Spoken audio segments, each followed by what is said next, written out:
I look after the commercial business for AON, which has 35 branches around the country. AON is in the business of risk, retirement and health. Probably known a lot for insurance broking services, reinsurance broking services, human capital services.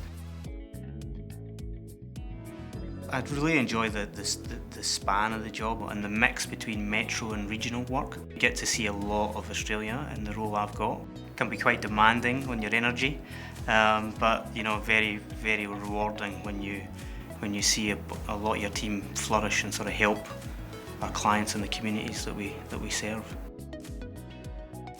The people in the business sustain your competitive advantage. When you have to put it in the context of knowing what your competitive advantage is currently and what it needs to be in the future. I contemplate our business right now and I think about the big changes we're making in the business. We're really bringing digital into certain parts of the business and we're becoming more global in terms of how we bring the firm together. And times of change, as the economies are changing, it's hard on the energy of the people.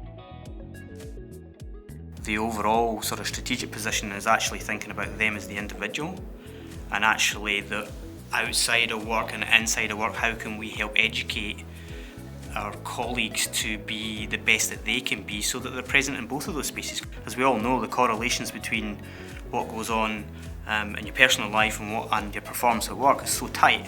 So I think we've often talked about rewards and recognition around in the workplace as opposed to the strategic positioning of it around the overall individual and who they are and how they are from a well-being perspective. The difference between it being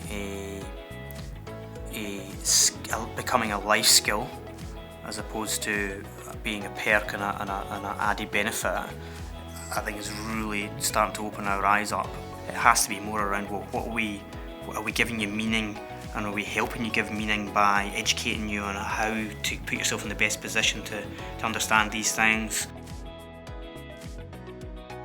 I think that the risks in not investing in well-being certainly are that you overlook the value in the layers and the linkages between staff being energised, present, the best people that they can be, and the outcomes that can happen if they're not. Educating your colleagues around being the best that they can be and the flow-on effects that can come from that. We're certainly looking at the well-being side of it and how we can start to mitigate, reduce, help, address those exposures that are present in our business. For our colleagues to look at how we're investing in well-being and say, this is a company that actually cares about who we are as well. The advice I have to other leaders in designing their well-being strategy would be really identifying the conditions that you see in your own business. Certainly when we were thinking about the colleagues and the performance and where we wanted to take the business when going through periods of change in the next few years and what the future of the business looks like, what the offices of the future look like for our own business. So there's a number of things that link in there, vision and mission and accentuating that meaning. Certainly looking at the individuals and their capacity to go through change was one big thing for us. So I would certainly recommend that before you step into who do you need to talk to or who do you need to get help from, is just seeking to identify some of those problems.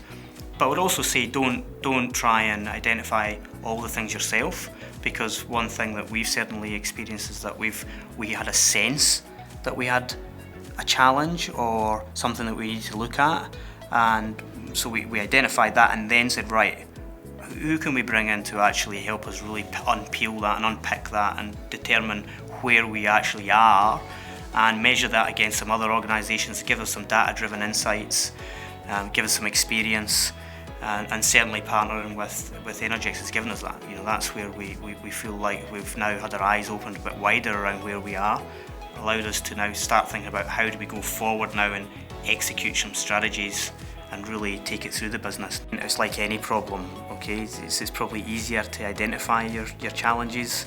It's a lot harder to do something about them, especially in our business. We've got a distributed business, 35 offices across the country in every state. How do we roll that out?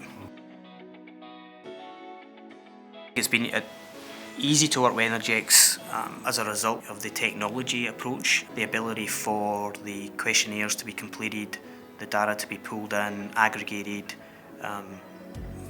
the insights be given really quickly, and it feels personal, and that really hit the tone with our colleagues. And that was the crux of it being something that was about well-being and them personally, and not about, well, the business conditions per se. The impact from working with Energx so far has really been a lift in the people manager level, an immediate response of almost gratitude to the company with this approach around their well-being. If we can help educate them with their well-being, that can make them the best of who they are, not just for us, but for them holistically. Being able to be in a position to start thinking strategically around the well-being of our colleagues, and knowing that that has a correlation to better output, means that I feel confident we're on the right path forward to really have a high-performing team and an energised team, a sustained team over the course of an entire year, something will have a long-lasting effect. What I've done differently as a leader as a result of working with Energx is interesting that I've thought about my own energy level, not energy in the sense of lifting people up and always being the driver or the leader or at the front, come on, let's get through the desert and you got to come with me. It's more around the different types of individuals I've got in the team, and then what impact am I having on them with the different ways I display my energy. So there's little actions like that I've sort of started to think and contemplate more as I go into daily practice.